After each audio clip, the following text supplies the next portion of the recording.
Zero death policy करता रेल्वेच्या उपाययोजना पुरेशा नाहीत। हायकोर्टाने तीव्र नाराजी या संदर्भात व्यक्त केली आहे। 2024 मध्ये उपनगरीय रेल्वेवरती 3588 अपघाती मृत्यूची नोंद झालेली आहे। दररोज सरासरी 10 मृत्यू होत आहेत। मुंब्रा स्थानकाजवळ घडलेल्या दुर्घटनेची पुनरावृत्ती टाळण्यासाठी उच्चस्तरीय समिती स्थापन करण्याचे रेल्वेला निर्देश देण्यात आले। उपनगरीय लोकल प्रवासादरम्यान होणारे मृत्यू हे रोखण्यासाठी सक्षम यंत्रणा स्थापन करण्याची मागणी विरारस्थित यतीन जाधव यांनी जनहित याचिकेतनं केलेली आहे आणि त्यावरती सुनावणी करत असताना रेल्वेचे कान उपटण्याचं काम हायकोर्टाने केले।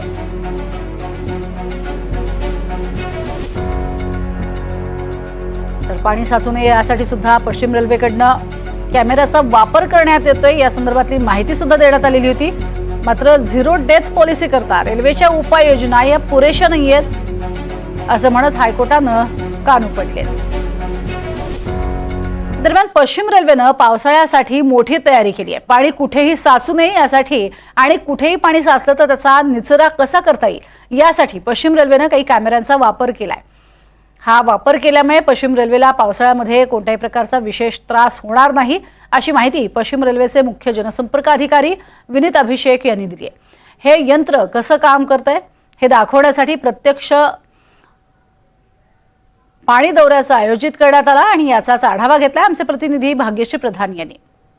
कायमच सेंट्रल रेल्वेपेक्षा वेस्टर्न रेल्वे ही कामाच्या बाबतीत अगदीच पर्टिक्युलर असते असं म्हटलं जातं। पावसाळ्यात देखील सेंट्रल रेल्वेला पहिले फटका बसतो, मात्र वेस्टर्न रेल्वे त्याच पद्धतीने सुरळीतपणे सुरू असते आणि त्याचं महत्त्वाचं कारण म्हणजे वेस्टर्न रेल्वेकडे असलेली ही यंत्रणा जी 10 मीटर 1 मीटरपर्यंत आपण बघू शकतो की काही कॅमेरे आहेत। हे कॅमेरे खाली जिथे गटारं आहेत तिथे टाकले जातात आणि साधारण किती पाणी चोकअप होतोय, पाण्याची पातळी गटारांमधली किती वाढले, जेव्हा जास्त पाऊस असतो त्यावेळेला हे यंत्रणा अत्यंत महत्त्वाचं काम करते आणि ह्या सगळ्या यंत्रणा ज्या आहेत त्या टेक्निकली खूप स्ट्रॉंग आहेत। रिमोटवर चालणाऱ्या या यंत्रणा आहेत आणि रिमोटवर चालणाऱ्या या यंत्रणा असल्यामुळे कितपर्यंत पाणी तुंबलंय, किती पाणी जमा झालंय, किती पाण्याचा निचरा झालाय हे सगळं या सगळ्या यंत्रणांद्वारे समजत असतं। यासाठी काही टीम ज्या आहेत त्या देखील नेमण्यात आलेल्या आहेत। 10 ते 12 असे कॅमेरे जे आहेत ते वेस्टर्न रेल्वेनी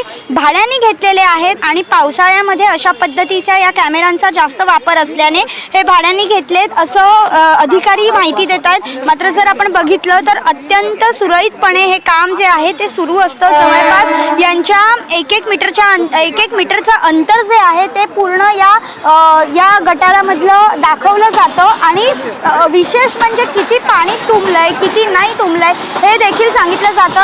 आपण बघू शकता की 10 ते 12 मशीन आहेत। इकडचं झालं की ते काही चालत पुढे जातात, त्याच्यानंतर पुढचं स्टेशन, त्याच्यानंतर पुढचं स्टेशन, असे सगळ्या स्टेशनला जे चर्चगेटपासून सुरू होतात ते अगदी थेट विरारपर्यंत अशा पद्धतीने ही जी यंत्रणा आहे ती काम करत असताना पाहायला मिळते। आणि हेच दाखवण्यासाठी आज खरं तर वेस्टर्न रेल्वेने माध्यमांना देखील इथे बोलवलेलं आहे की त्यांच्या कशा पद्धतीने त्यांची कामं चालतात आणि कशा पद्धतीने त्यांच्या या टीम आहेत त्या टेक्निकली स्ट्रॉंग आहेत आणि पाण्याचा निचरा करण्यासाठी कशा पद्धतीने हे सगळी यंत्रणा वापरली जाते या संदर्भातली माहिती देण्यासाठी आज पश्चिम रेल्वेने इथे बोलवलेलं पाहायला मिळते। या मशिनींमुळे साफसफाई किती झाली आहे ते देखील समजलं जातं आणि सगळ्यात महत्त्वाची गोष्ट हीच असते पावसाळ्यामध्ये की नालेसफाई किती झाली आहे, साफसफाई किती झाली आणि पाण्याचा निचरा होतोय की नाही हे बघणं सगळ्यात महत्त्वाचं असतं। हे सगळे हे जे यंत्र आहेत त्या यंत्राद्वारे केलं जाताना पाहायला मिळतं। व्हिडिओ जर्नलिस्ट अरविंद मोरेंसह मी भाग्यश्री प्रधान आचार्य, NDTV मराठी, मुंबई।